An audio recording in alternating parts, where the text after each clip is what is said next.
Welcome to Talking Heads on USA Global TV, starring the one and only wonderful Dr. JACALYN. It's a prestigious place where world-class influencers and experts meet, and where you'll find the most trusted advisors and coaches for all things in life and business. Visit usaglobaltv.com to sign up for our newsletter, get the value you need, and be first in line to learn about events and giveaways and other valuable content. Connect with us. Email Dr. JACALYN at usaglobaltv.com to talk about how you can become part of USA Global TV. That's USA Global TV, where the doctor is always in. Hello, everyone, and welcome to USA Global TV, and hello to our friends listening on Business Talk Radio. I am Dr. JACALYN KERBECK, and our show today is The Listening Mentor. And if you are just joining us for the first time, this show is all about effective listening skills in various scenarios. I have a team of people who are elevated listeners on USA Global TV, which means they have become certified in how to provide a safe space for people to listen authentically. Today's a very special episode for two reasons. The first is one of our elevated listener team members is co-hosting with me today. Her name is HEWARD. She's a regular here every Friday. She's the Harley Street stress expert. And we have a special guest coming back. She's visited us before. Her name is DonnaBarnes. And today we're going to look at listening skills when it comes to dating and relationships. So let's get started. Let me bring out the Harley Street stress expert joining us from London. It's HEWARD. Welcome, Caroline. Hello. Hello, co-host. How does it feel? It feels, exciting. Well, it's great to have you. And you and I have been working together. You actually have a chapter in my upcoming book, Adversity to Awesome. So I really appreciate you for sharing your story to help inspire others. And today we're going to be talking about listening skills. And before I bring out our wonderful guest, I'm going to spotlight you, Caroline. And if you can share with our audience a little bit about your background and why listening is so important to the work that you do to help other people. I became a stress expert when I started studying after I lost my dad in 2000. I went into a depression, didn't realize I was in it. Very successful corporate girl at the time. And I started looking for answers. And in searching for answers, I started to listen more deeply to myself and more deeply to others. And I didn't realize that I hadn't been listening to myself prior to that. And I've literally turned my life inside out, upside down. And now I'm feeling amazing and feeling really good about life and loving and living life, whereas I didn't before. And how do I help people? Well, I help people gain that inner listening power and empower them through their times of trial and challenge. So if you have physical, emotional, mental pain, relationship issues, bereavement issues, anger, control issues, or physical pain, emotional pain, whatever it is, that's your body talking to you, telling you something's not right. And that's where I can help you. I've been doing this work for over 20 years now, and I love what I do, and I do what I love. And how do I help you? I help you identify root cause, so that pain that you're suffering literally goes away and you feel more peaceful. And isn't that what we all need? That is for sure. You do a great job. I've worked with you myself. You've helped me take my stress level down and be able to sleep peacefully. And I just love your voice. It's always just so relaxing. Thank you. So we're going to bring out our guest. But before we do, I know that you have a special offer that we have on the screen. And if you can just share with the people listening on the radio, once again, what is the offer so they can jot it down right now? You can gain a free consultation via Zoom for 30 minutes with me. So if you're suffering with any emotional, mental, physical pain, I will help you identify the root cause so that you literally feel more peaceful and have a great sleep. You can reach me to book your free 30-minute Zoom stress buster consultation on No More Stress. That's as the words sound, no, M-O-R-E, more stress, at live.co.uk. Thank you very much. I appreciate that. All right. Our special guest, whom I haven't seen, I think it's 6 months or so. I'm going to ask her to clarify. When I last spoke with her, she was in Philadelphia, and she is a legend in her industry. She is the love coach. She's a matchmaker. She helps people with breakups. She has a fabulous YouTube channel, and we have a clip, and the clip is really instrumental to understanding the work that she does with people. We're going to bring her out right afterwards. Let's take a look at DonnaBarnes. I don't think men are superficial idiots, that their brains are wired to be visual. You're told I give great advice. Nike Just Do It for exercise, I think really applies to sex too. I've coached hundreds of men and women. So I disagree with her where she's like, put it all out there on the first date. You know, an open book is not sexy. Exactly. You know.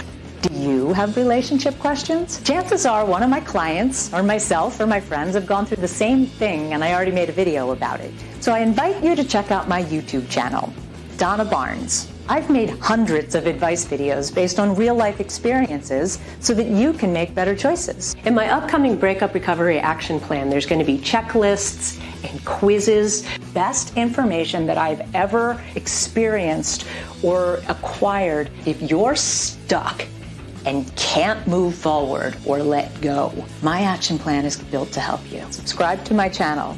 I'll help you have better relationships.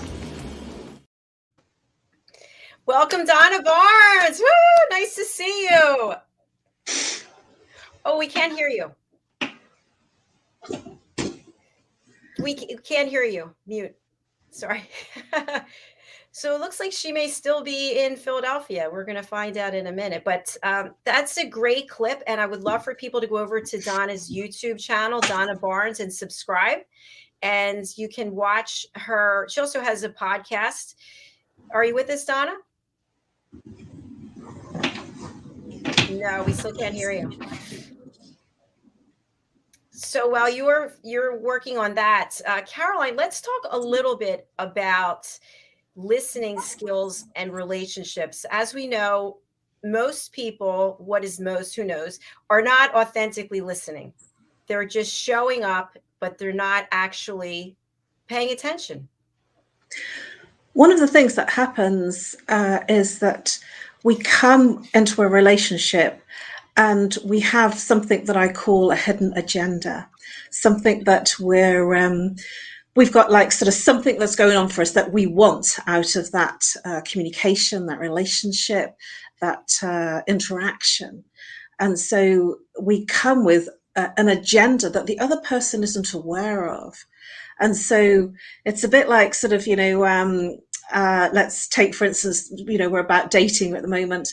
And so if the woman is looking for a really nice meal and a really, wonderful evening, good conversation, and the man has something different on his mind, he's not interested in having a lavish meal. He's looking at perhaps having a drink or two to check the person out before he decides to take her home.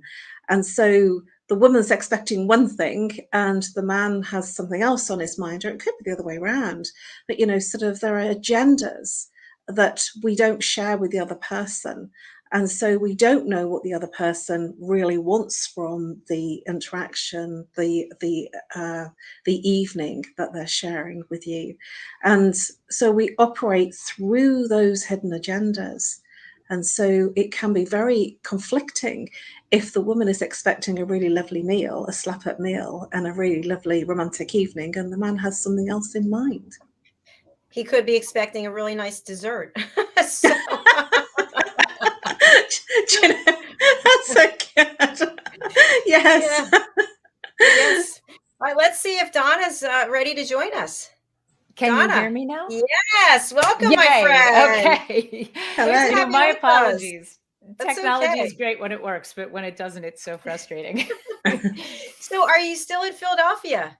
Yes, I am definitely still in Philadelphia, although I've been in New York a lot more frequently again. So I spent 25 years in my life, mostly on the Upper West Side of Manhattan. So I have to admit my heart is there, but I'm from Philadelphia, so I'm very comfortable here as well. And they're both great cities. So Yes, they are. And there's a lot of opportunity for dating, that's for sure. So, we're going to spotlight you, Donna, for people who maybe are just joining for the first time or they want to get to know you better. And then, after we hear a little bit about your background, we're going to talk about what people do wrong or do right when it comes to listening skills, hidden agendas, and other things that could trip us up when we're looking for love. So, Donna, tell us all about DonnaBarnes. You've been established in your career for a long time, just helping people and just making things click, helping people through breakups. Tell us more.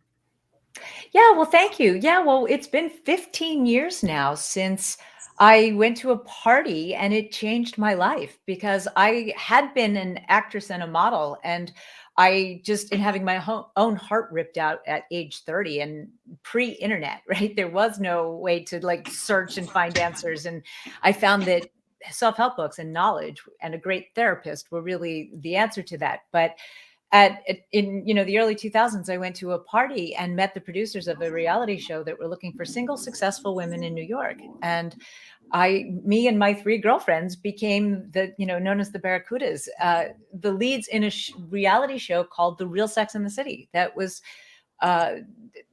primarily for Sky in 13 different countries, but got picked up in New York by a local network that called it To Live and Date in New York. And best phone call I ever got in my life was from the president of that network, who offered me a talk show about sex and relationships. And they printed up posters all over New York that said, "Welcome dating expert DonnaBarnes." And that's really where it came from. I was a little intimidated when I first saw that, but the PR girl said to me, "Donna, you give me better advice than anybody I know." And being from the acting world, I got a hosting agent right away who said to me, "Yeah, but why are you an expert? You either need a degree or you need to write a book." So I did both. Actually, I met a girl that was a life coach, and I found out about a program at NYU that I immediately enrolled in. And I wrote my book called Giving Up Junk Food Relationships, which, if I do say so myself, a food metaphor where, when you eat something that's really not good for you, it makes you feel not so great later. And when you date somebody who's really not great for you, it makes you not feel so good later. So, my book came out back in 2012, so 10 years ago already. And the last decade since, I've just really gotten better at recognizing people's issues and being there for people and helping them through breakups and then helping them find people. And I last year, when I first met you, had just launched an online course, which you saw in the promo, which I'm happy to give a 25% off. Welcome 25 is the promo for that, to really help people and hold their hands through a breakup, because unfortunately the middle of the night is mostly when you need help, when everybody else is asleep and you can't really get help, except a lot of, the crap that you find on the internet that is really, look, we're all trying to make a buck, but I genuinely want to help people in doing that. So I created an inexpensive online course to help with that. But yeah, and most recently, I have now became a matchmaker, which I believe is the missing piece in what I've been doing, because I've, for the last 15 years, been trying to help people have better relationships. And now I can also help them find a good relationship. And it's a complete cycle. I'm beyond excited about. So Congratulations. I saw that on your LinkedIn. That's fabulous. Thank you. Thank Yeah. you. I'm really enjoying it. It's wonderful to talk to people and be able to help them, but it's also exceptionally exciting when you talk to somebody else that you think, wow, that really works with that person, and put them together, and chemistry is up to them. But I've always said commonality is what makes relationships last. And what was always good about online, if you do it right and have the time to really do it right, is that if you can vet somebody and find out that they have commonality with you before you know that you're attracted to them, then if you are attracted to them, you have a much better chance of making it work, which is what I do as a matchmaker. I make sure you have commonality before I even introduce you. So if you do have chemistry, you have a really great chance of making it last, which I think is exciting. So thank you for letting me share. Yeah. Well done. I'm excited for you two to meet, by the way. Sorry, this way. You two. Yeah. Yeah, so it's awkward, right? The opposite. Camera Yeah. left. So Caroline, meet Donna. Donna, meet Caroline. Hello. Really Hello, lovely very to nice meet to you. meet you.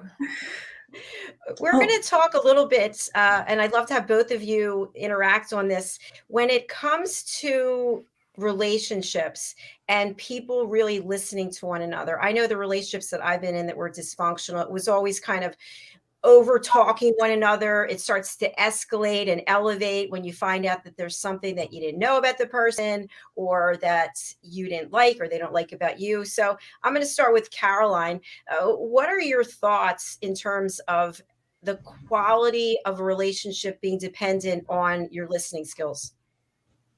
it's paramount, because if the person doesn't, and we're talking not just verbally, we're talking non-verbal communication as well. So our body is talking and expressing our emotions and feelings too. And I feel it's important for me to have somebody that I can share the kinds of things that I enjoy with, rather than having a separate, all the things that I enjoy being separate for me and them doing their things, which is what ended up in my previous marriage. And listening to that in terms of sharing what feels good for me, and I want the other person to feel good as well, so that's really, really important to me. And if you're not listening to each other or yourself, you'll land up in a situation where you're doing things with the other person that you absolutely hate doing. Good points. Thank you. Donna, would you like to add? Yeah, I completely agree that it's the paradigm, because I think people realize that good communication is really important to make a relationship work. But in the moment, most people are trying to get across what they need and what they want and what they think. And then while their partner's talking, they're in their head planning what they want to say next or how they want to respond to it, or they're interrupting, which is all preventing really effective communication. So, that active listening, I think, is really, I try to tell my clients, give yourself an assignment to find out what's going on with your partner as a better intention than you trying to tell your partner. Because I think we all naturally want to tell what we want to tell. Like, we know what we're feeling, hopefully, but you really need to know what your partner's feeling. And by approaching it from a sense of not what you want to share, but what you want to find out, then I think that naturally helps you listen a little bit more. And miscommunication, I think, is the source of so many problems in a relationship. That I know as a coach, clients come to me complaining about something that their partner did, or that, especially text messaging is a horrible way of communicating. They read something wrong in a message that, without the emotional involvement, I don't take it that way and can shed a different perspective on it for them that isn't charged. And so many arguments and disagreements and hurt feelings can be avoided by simply listening and really hearing what your partner's saying, not just not talking, but really listening and hearing what's going on. And I agree, like the body language, because, the passive aggressive approach, when you say to your partner, what's wrong? And they go, nothing, right? Well, yeah, clearly something's wrong. Please tell me, basically, right? So, and I think giving them a safe space to do that, if you recognize that your partner is really holding something in, if you can invite them in a loving way and say to them, look, I'm not going to judge you. I just really need to know what's going on with you. And energy is contagious. If your partner's a little charged about something, you staying really calm and loving and affectionate can calm down a negative energy that's going on. And I think anxiety prevents you from being able to be open and to hear. So it's unproductive. In, like, if you get to a point where you're yelling and screaming at each other, that's never effective, because then you're not capable of hearing. So I really like the idea of making an appointment to talk if there's something that's really charged, so you can both prepare yourself and be open and take the assignment of hearing what the other person feels. I like that idea of an assignment. Yeah, that's great. Something that has occurred to me many times, we're talking about energy, and on many of our shows we talk about energy. Technology has changed so much for us, right? This technology is how we're here from different parts in the world, and it's made our lives more interesting and easier, and the world smaller. But yet it has a major effect on our relationships, because in some cases we're consumed with it. In some cases we use the technology to communicate something that might be better off said one-on-one. And to your point, many relationships have been broken up over text messages, people misinterpreting, people reading other people's phones, reading their emails, and getting all into areas that they might not understand. So what are your thoughts about using technology as your main communication tool? I'll start with Caroline. My feelings are really, I don't like using text messaging because a text message can be really flat, and it doesn't have the tone behind what's said.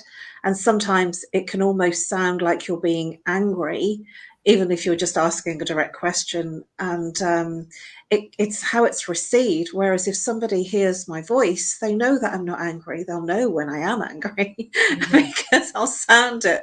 But a text message can almost sound really short and curt. And many people now don't text in full words. They're using text speak. And so that they shorten what they say, and it can almost sound very flippant. And so what I have seen done, which I feel is very nice, is people leaving voice notes. You leave me lovely voice notes, Dr. Jacqueline. You do. It takes me much longer to write what I want to say, but I'm at my computer usually, and so it's not so easy for me to do it unless I'm on my phone. But I really like your voice notes because the tone is there, and it's kind, it's considered, it's measured, and it feels good. Whereas sometimes a flat text doesn't convey all the things that you want to convey. And being dumped by text, I feel, is like sort of our 21st century pandemic, so to speak. There are so many people that land up with arguments by text, whereas if they just literally had a voice connection, it wouldn't be like that. They wouldn't have landed up in that space. And it's also depending on how the other person receives your message and where they are. Because it's not only where you are, it's where they are. And if they're in a stressful situation and they scan the text or they don't read it thoroughly, they can pick up the wrong information and start to feel very upset for no reason. Exactly. Donna, what would you like to add to that? Well, I always say I am not a fan of rules, but there absolutely needs to be two big rules about texting. And that is very simply never text something that you should say to someone's face or that you wouldn't say to someone's face. Because unfortunately, I think it's all too easy to, and you talk about the voice message, but I can talk to text to my phone, and I do that. I hit the little microphone and I talk and it prints out what I said. And it's so easy to hit send before you even read it back. And then you're like, oops, that's not what I meant, right? So I think anything that is going to change the status of your relationship or could potentially does not belong in the text message. If you're in a space where you care about each other enough that you're in a relationship, you need to have enough respect to care about their feelings and about how that's going to be conveyed to them. And unfortunately, I think the context is lost in a written text message, and it's all too easy to get a miscommunication. However, though, to the breaking up via text is significantly preferred and better than ghosting, which, ghosting happens so much. Ghosting had always happened. There just was never a term for it before. It's like you disappear like a ghost. There's a term for it. And on my YouTube channel, my number one most viewed video to this day, I made a video called What Ghosting Says About You. And if I'm completely honest, I made that video when my boyfriend of 4 years ghosted me, right? So like it's a very popular thing to do, and it's really not, it's not compassionate, right? So in that sense, I do think that a text message is better than no text. Oh, wait, what just happened? We're still here. And, you know, I think you bring up something really interesting, because that's happened to me in the past where the person just disappeared. And it would have been nice just to get some kind of message, because I mean, maybe this is just me. You start calling hospitals. You start like, Yeah. you know, is the person in the hospital? Are they in prison for, like, who knows what happened to them? Like, you just start panicking. And if they had just sent something, if it's the end of a relationship, I think then at least, you know. But I also think then there's the opportunity for back and forth and back and forth. And maybe if you just want it to be over and you can't deal with it anymore, I don't know, maybe that is an approach. So I don't know. I'm not in a relationship. I can't say. So, well, yeah, I think that people are afraid to actually have a conversation about it because they don't want to leave. I know guys have said that to me. You know, if I just tell her I'm not that attracted to her, you know, that's mean. And anything else, she's going to argue with me. She's going to try to argue her point, right? So it's like, I do think you can send a text message with a you know, kind of non-open question of, look, and you do it nice, right? Like it's the old, it's not you, it's me. I think you say, look, I think you're a really great person. We're just not a good fit for each other. And I wish you all the best, but I think it's better that we don't communicate. And then block them if you want to, right? But like, I think at least give them, because as a breakup coach, people spend a lot of money on coaching with me, trying to figure out what happened, that it you know, which why matchmaking is great, because there's feedback, right? Like instead of having to guess, I can call the person and say, well, what'd you think? Why isn't this working? Right? Like it's really a whole nother level of communicating, I guess. Right. But yeah, I just, back to the texting, I think to me, texting is meant to say, hey, I'm running 5 minutes late, or do you want dinner or drinks, or, you know, I'm at the grocery store, did you forget something? You know what I mean? Like for exchanges of information, not feelings. Like feelings should not be communicated really in writing, unless it's a beautiful love letter, right? You know, so good point. A good point. You know, I think I've shared this story before, but I'm just going to share it quickly. I met someone through Match.com. This is a zillion years ago. And I happened to be in Florida at the time, actually, and met this person for dinner, got along really well, came to the end of the night. He called me the next day, invited me to go to a concert. It turns out my parents were also going to the concert. My dad's been dead 10 years. That's how long ago it was. And anyway, I'm waiting, and the guy never picks me up. Doesn't answer the phone. So I'm thinking, oh my gosh, like what happened to the guy? My parents went to the show, they came back. So I called him for like 3 days in a row, like losing my self-esteem, right? Just, I don't even know this guy. And I'm calling. And he finally answers the phone, and he tells me that he decided that I was too old for him. And I said, you couldn't have just like, you asked me out after we met. Right. And he said, well, I didn't want to hurt your feelings. And I said, oh, so you stand me up, embarrass me in front of my family. And so the point is, that's not cool. So anybody out there, I don't care who you are, male, female, don't do that to somebody. It's not a nice thing. Just tell them right up front, whatever the situation is, right? Well, and he didn't have to ask you on a second date if he didn't think so. I mean, people just don't have boundaries, right? Like, you know, it's like, you could have said it was very nice meeting you, have a good night, and left it at that, you know? Right, exactly. So it sounds to me like, oh, go ahead, Caroline. Sorry, I have a really, really interesting story to share, which will obliterate all these kind of he said, she said, right and wrongs, because it's always about what's going on in the person's world. And I was dating someone, as you say, a zillion years ago, and he was very young. He had his own business. He was only in his 20s, so it was a long time ago. And he was more than half my age. And we got on really, really well. He was an amazing guy. And he said, we were supposed to meet one evening, and he said, and he was always like sort of cooing and garring over me. He always said really nice things, and he was kind of all over me, which was really lovely. And then he said, I've been invited to Spain with my mates. Do you mind if I go? Well, he's only in his 20s. Of course I don't mind. So he goes off to Spain, and I never hear another thing from him again for an entire year.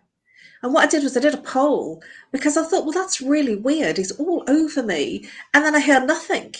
And I know I didn't do anything wrong. So what is that? And I just thought, well, maybe there's something that's gone on in his world. And rather than getting upset, I just kind of thought, well, how can somebody be really into you and then just go silent? And I dropped a few messages, and it was met with silence. And I just thought, there's something very weird here. And I know there's nothing between us. And that's the perspective I took. But when I did a poll on Facebook, a lot of people said, a lot of men, they said, oh, he's dumped you. He's not interested. This is the ghosting thing that he's done. And I said, I don't think so. It doesn't feel like that. I just don't know what it is. I think there's something wrong in his world. 1 year later, I get a message from him saying, hey, babe, how are you? Long time no speak. I would love to talk to you again. Is that okay? So I messaged back saying, yeah, of course. Are you all right? It turns out that he got skin cancer when he went to Spain.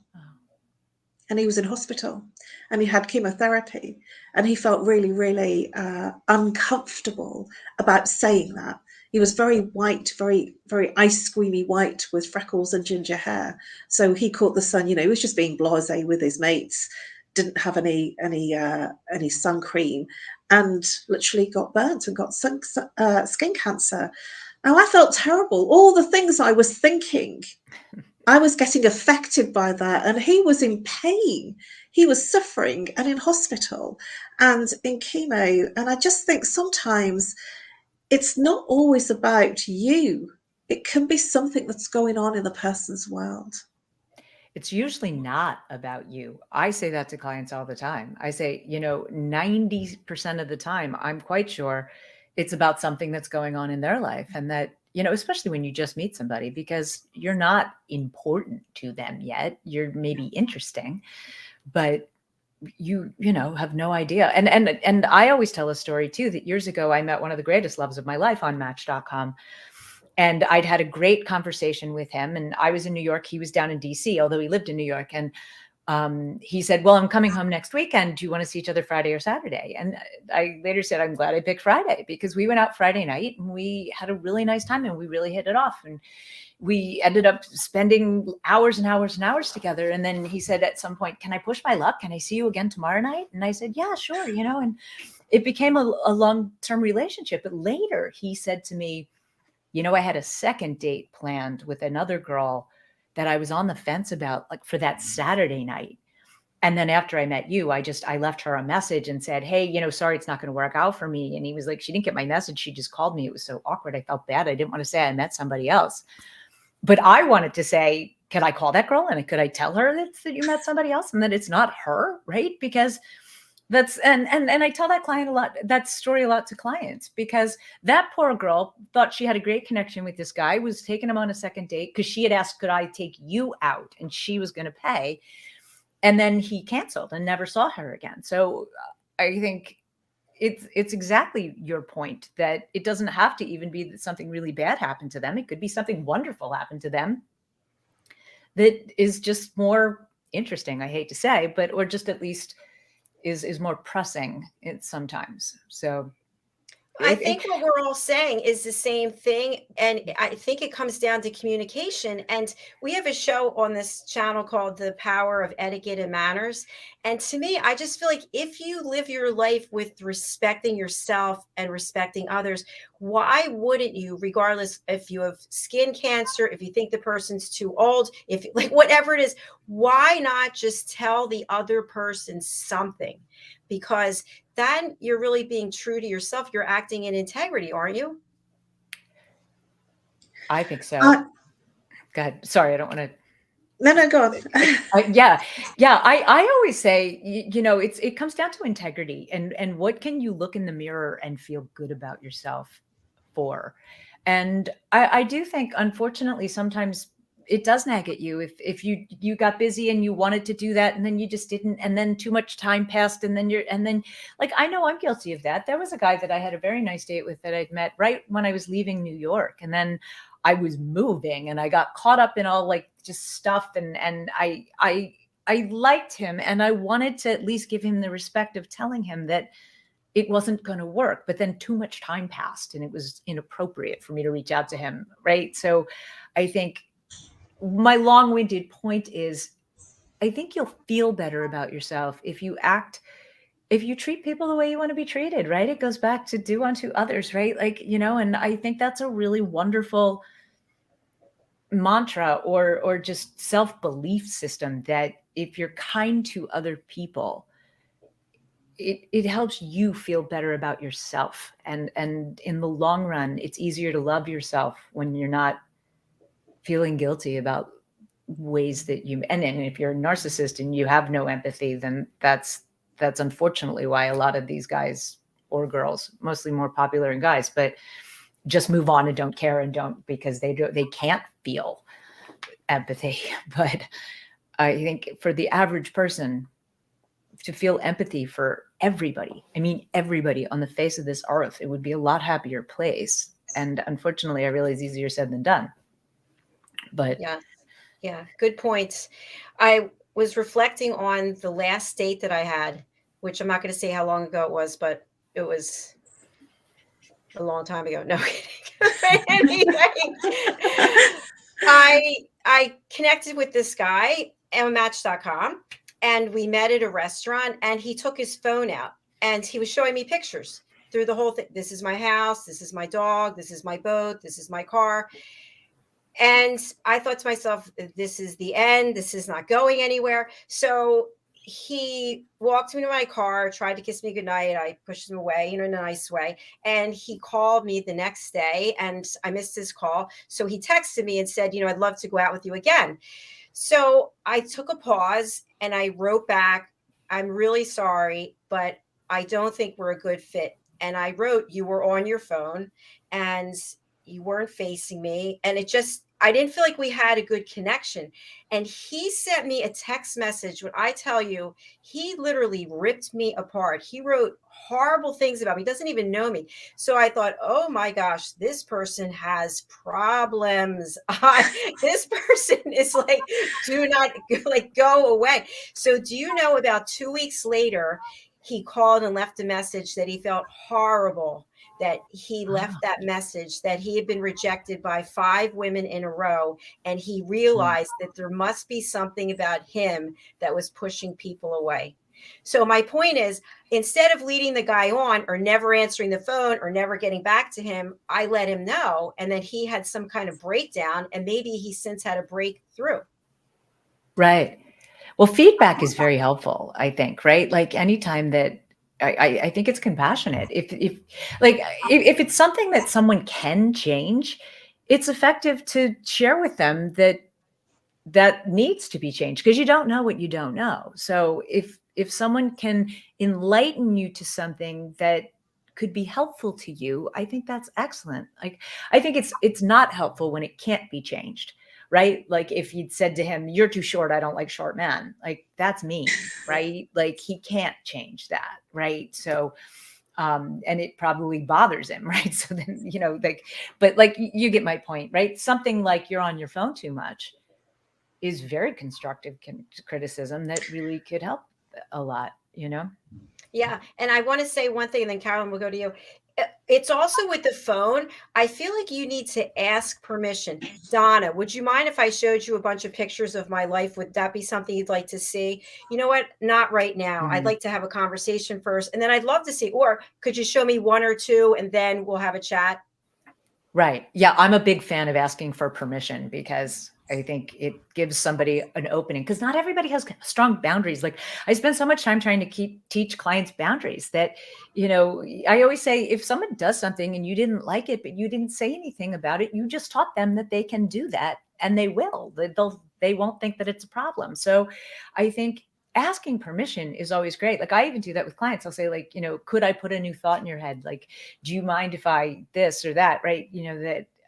makes someone feel, I think, also more open to something that they weren't not giving a choice in it, right? I think we all like to feel like we have a choice, and then it's not, it becomes control when you don't have a choice, right? So in efficiently trying to get along with somebody, and I think it just also shows there's a subtle little red flags too, that someone's not a easygoing kind of person that's open to what you want too, right?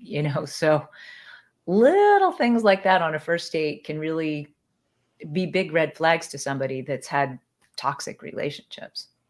For sure. Oh, those red flags. Caroline, over to you. Well, I have some really interesting things to share. I'd been texting somebody over hours and hours, and days, probably over a week. And then we had this big build up to meet up for a drink. And it was a really, really big build up. And we got on really well. And there was something I didn't ask him. And I'm interested on your take on this, Donna. I have a complete no-no on anybody that smokes or takes recreational substances. It's just a complete no-no for me. And everything was going well. And we met and he was smiling, it was lovely. And then he went to the bar, he got the drinks. And then when he came back, he had a cigarette in his mouth. And I just looked and I just thought, immediately my face just dropped. I couldn't stop it. And then it was really difficult and I didn't know what to do. And essentially I just said, well, I've just got to go, there's something's come up. And he says, everything was great up until I went to the bar. What changed? And he said, he was working it out because I literally couldn't hide my disappointment.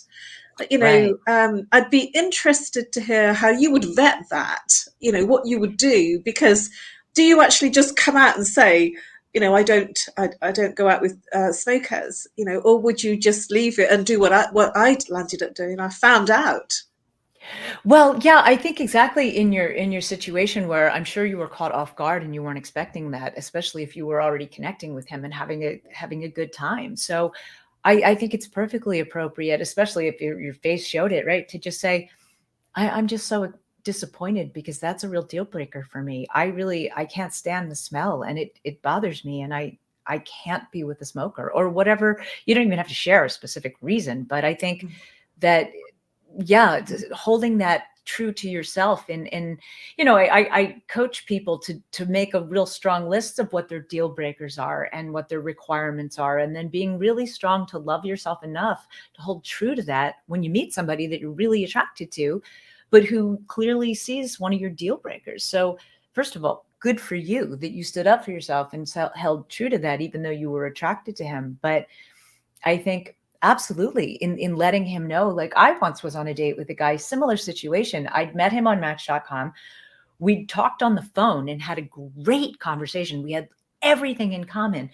And he was just living up in Westchester. I was still on the Upper West Side. And he said, well, geez, could I take you to dinner tomorrow night? And he drove in and took me to a very nice restaurant and we were having dinner. And then it was actually while I was at NYU. And, you are what you think you are is one of my favorite expressions. And your thoughts do create your feelings.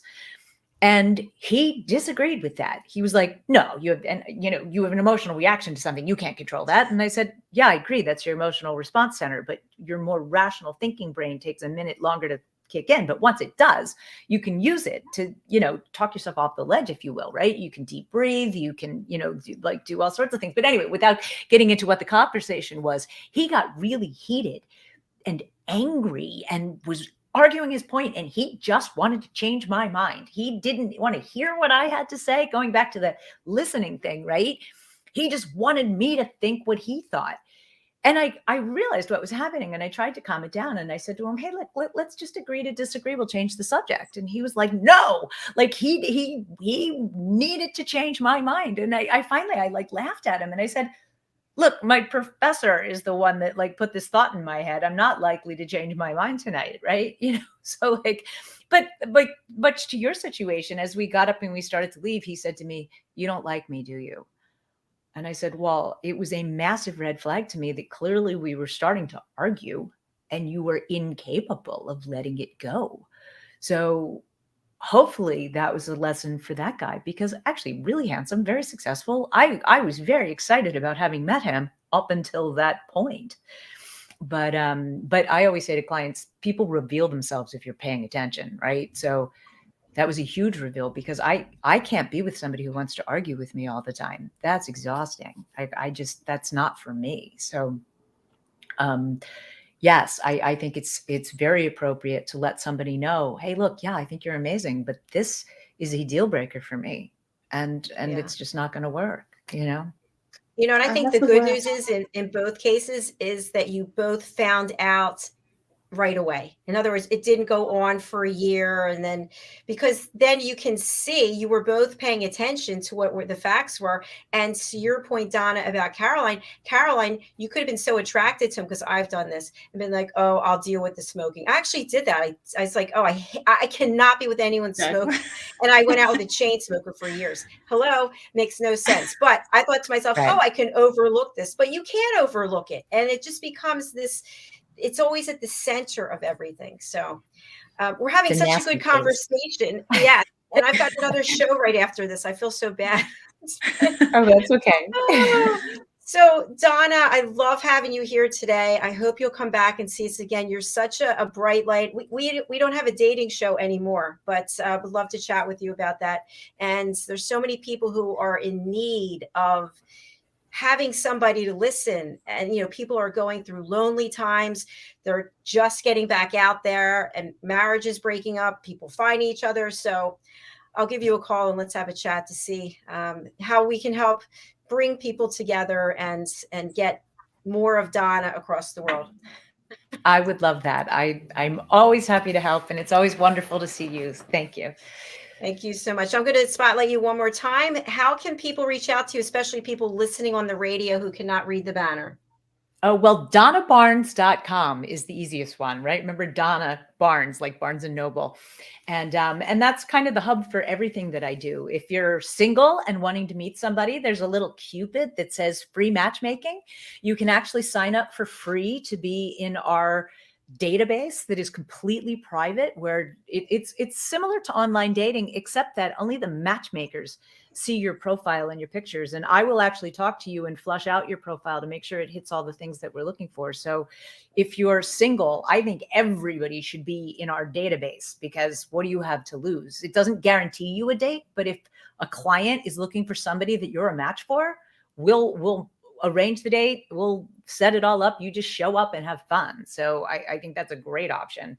And if you're not ready to date yet because you're struggling with a breakup, then also from DonnaBarnes.com, you can click on the Breakup Recovery Action Plan, which is my online course to really help people through a breakup, or, you know, my coaching. But you can use the code WELCOME25 to take 25% off of my Breakup Recovery Action Plan. If you're struggling through a breakup, it really is well designed to hold your hand virtually through. It has quizzes and checklists and all sorts of helpful videos that you can stream or download or whatever to help you, you know, stop having panic attacks and not reach out to your ex, and get through the 5 stages of grief so that you are open and ready to date again. Fabulous. And find someone better. Yeah, sorry. It's okay. Thank you so much, Donna. I have your information printed out or sent out everywhere, as well as the Welcome 25 promotion code. Please go over to Donna Barnes' YouTube channel. There's a lot of great information, and the way you deliver it, Donna, is just outstanding. I subscribed to your channel, I think, after the first time we met. So, Oh, thank you. yes. All right. We'll see you again soon. Okay, great. Caroline, it was so nice to meet you. It's been brilliant. Thank you. It's been really, really good fun. And I've learnt a lot. Thank you. Awesome. Me too. Thank you so much. Thank you. Bye-bye. All right. Bye-bye. Caroline, over to you quickly, because we have to get to the other show. If you can give your contact information and again about your offer. You can reach me on No More Stress. That's No More Stress, the 3 words, at live.co.uk. I'm offering a free Zoom consultation to bust your stress. You need to email me to book the best time, because we're a global audience, to make sure that the time works for you and for me. So reach out on nomorestress@live.co.uk. Anything that's causing you stress, relationship problems, anger issues, physical, emotional, mental ache and pain, stress, anxiety, depression. I can help you, and you will have an incredible night's sleep at the end of the call. That's a promise. Thank you very much, and I look forward to helping you soon. Thank you, Caroline. As I mentioned, Caroline has helped me. Please do reach out to her. She knows what she's doing. She is the consummate professional. Caroline, thank you so much. I'll be in touch with you over the weekend. It's been brilliant. Wonderful. Bye-bye. Take care. Night night. Thank you everyone so much for watching. We've had brilliant shows all day today. We have 2 shows coming up. Our next show is Loving Longevity with my co-host Annie Bush, and we close out the week with Pet Psychic Amina. One quick message I just want to share with everyone. We have announced our reunion show, which is coming up May the 1st. And we'd love to have anyone who wants to promote their product, service, business, your event. This is not an interview. This is all about you sharing what you do with our audience. And you can find that information over on Eventbrite. And I'm going to share here it is. The Eventbrite is USA Global TV Reunion event, May the 1st. We have 28 tickets that are available. We'll be live streaming for 6 hours. And joining me is my co-host, Mr. Al Cini. All right. Thank you again, Caroline. Thank you again, Donna. Great seeing you. And you stay where you are. I'll be running over to the other studio for Loving Longevity. Thanks again, everyone. God bless you.